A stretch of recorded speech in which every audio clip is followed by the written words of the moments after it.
ได้เจอแล้ว ตื่นเต้นไหมครับคุณย่า ก็ตื่นเต้นกันเลย แล้วก็ตอนนี้หนาวเหรอคะคุณตุ้ยเป็นไงตอนนี้ ดีใจ อยากให้เขาเจอแม่เขาไม่ใช่แล้วแต่มาทั้งทีให้เจอแม่ ด้วยเป็นไงบ้าง ดีใจครับจะได้เจอ ห่างไม่ถึง200 เมตรแล้วนะโอ้ยน้ำตามาแล้ว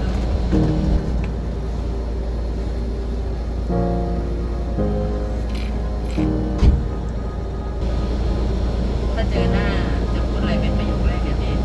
อยากกอดเจอ อยากกอดเลย ครับ ปาฏิหาริย์แห่งรักที่พลันพรากนั้นอนุภาพบันดาล